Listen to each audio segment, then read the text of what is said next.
Jeremy has done, it's a great service talking about the importance of partner performance dashboards, and not just for the vendor company, but partners. And fascinating to see that, this theory or new theory of relativity that partners want to use the vendor to give them evidence of how they're doing compared to their peers. That's become very powerful. One of the topics that we alluded to is data. How do you gather the data? Jeremy talked about some very low level metrics that you want to aggregate up into dollar amounts from leads, lead conversion rates. So can you share with us for your organization, what is it like, truth telling, what is it like getting the data to feed a partner performance dashboard? Yeah, absolutely. And in fact, before I answer your question completely, let me just reiterate something that you all heard from Jeremy, right? Is that the channel sales manager in today's world needs to be much more than a relationship manager, right? They really need to be able to understand the sales, business development, and that's why dashboards are so important. And Jeremy mentioned a number of KPIs like leads, lead quality, things like that. One thing I'd like to add to that list is renewals also. That's a very important part of our world these days as we go, all become subscription, and recurring revenue is so important. So renewals and those types of KPIs are important.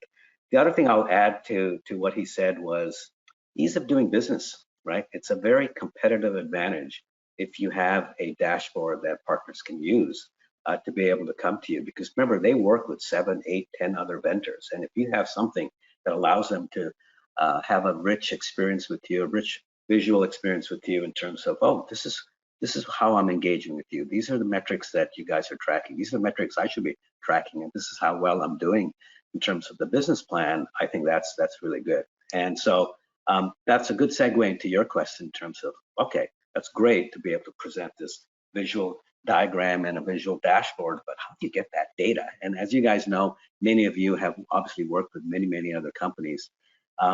It is challenging at times to be able to get data and gather data and to be able to integrate it. But I must say, it's a lot easier, I'll put quotation marks around it, a lot easier today than it was even 5 years ago, right?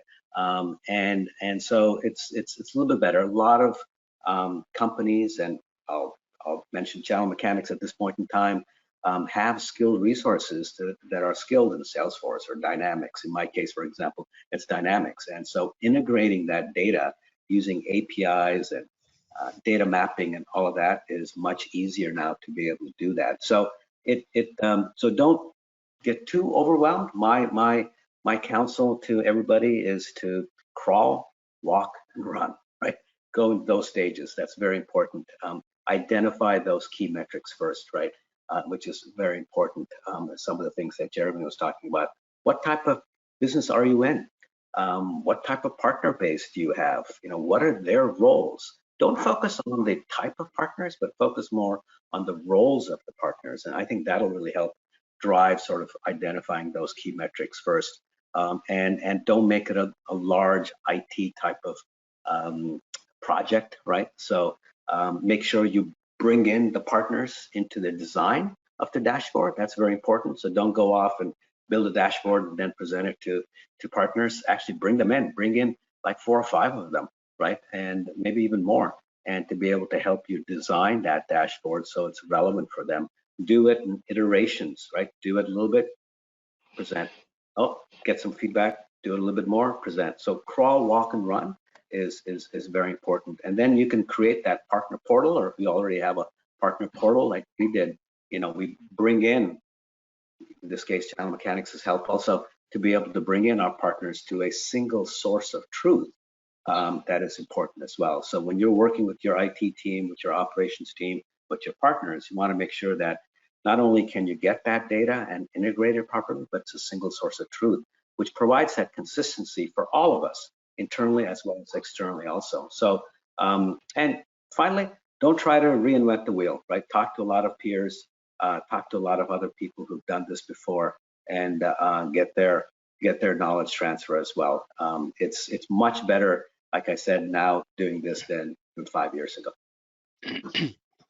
Yeah, no, thanks for that, Balaji. I think you touched on a great point as well, is that, so many companies, so many people have gone through this journey before, and it is a transformation type project, but to break it down into that crawl, walk, run, don't look at the big bang approach of yesteryear, to really step through it. No, tremendous insights. Jeremy, welcome back. We will give you back the field in a few minutes again, if that's all right, but Okay. hopefully you can hear us okay. Yeah. Brenda, just following on then from those great insights from Balaji, probably worth just bringing up the next poll, Brenda, which is really linked into this question, like what do people that are attending today see as the most challenging aspect of implementing a partner performance dashboard if you've already been down this path? So this one is multiple choice, so if you're experiencing it, definitely let us know.